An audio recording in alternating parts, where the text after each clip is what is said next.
दोस्तों, प्रभु श्री राम अपने 14 वर्ष के वनवास में किसी भी नगर में नहीं जा सकते थे। उन्हें ये 14 वर्ष केवल वनों में ही बिताने थे। श्री राम ने इन 14 वर्षों के वनवास के दौरान उत्तर भाग से लेकर दक्षिणी तट और उसके बाद लंका तक की यात्रा की। वे किस किस स्थान पर कितने समय के लिए रहे, यही आज हम आपको इस वीडियो में बताने जा रहे हैं। तो दोस्तों, जल्दी से हमारे चैनल को सब्सक्राइब कीजिए और वीडियो को लाइक कीजिए। दोस्तों, वनवास तो केवल श्री राम को ही मिला था, लेकिन उनके साथ उनकी पत्नी देवी सीता और श्री राम के छोटे भाई लक्ष्मण ने भी वनवास जाने का निर्णय लिया था। दोस्तों, प्रभु श्री राम वनवास के लिए अपने महल से निकलकर सीधा तमसा नदी के तट पर गए। अयोध्या की प्रजा भी श्री राम के साथ वन में जाना चाहती थी, इसीलिए श्री राम सूर्योदय से पहले ही पूरी प्रजा को सोता छोड़ नदी पार करके वन में चले गए। फिर वे अपने मित्र निषाद राज के गृह राज्य श्रृंगवेरपुर पहुंचे।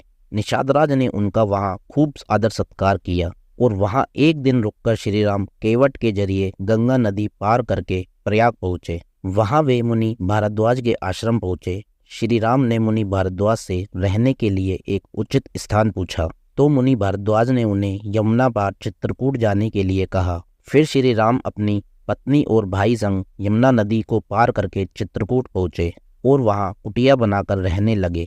दोस्तों, चित्रकूट ही वो स्थान है जहां श्री राम के छोटे भाई भरत श्री राम से मिलने आए और उन्हें वापस ले जाने की जिद करने लगे, लेकिन श्री राम ने भाई भरत को समझाकर वहां से भेज दिया और चित्रकूट को छोड़ने का फैसला किया, क्योंकि उन्हें लगा कि अगर अब वे यहाँ रहेंगे तो अयोध्या वासियों का आना जाना लगा रहेगा और वनों में रह रहे मुनियों की तपस्या में बाधा उत्पन्न होगी। तो श्री राम चित्रकूट को छोड़कर दंडकारण्य के वनों में चले गए और वहां जाकर उन्होंने ऋषि अत्रि से भेंट की और कुछ दिन उनके पास रुककर वे लोग दंडकारण्य के वनों में ही रहने लगे। कहा जाता है कि इन वनों में श्री राम ने 10 वर्षों से अधिक का समय बिताया। इसके बाद श्री राम पंचवटी में कुटिया बनाकर रहने लगे।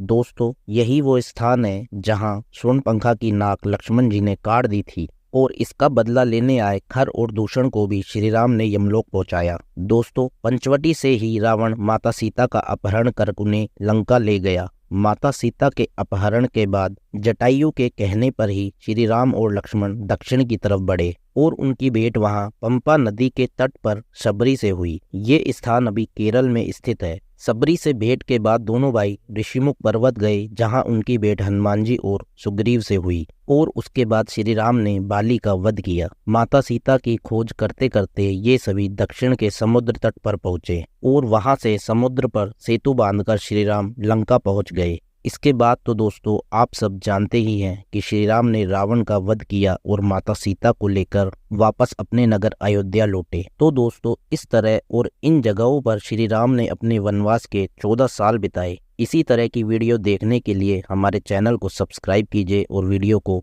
लाइक कीजिए। धन्यवाद दोस्तों।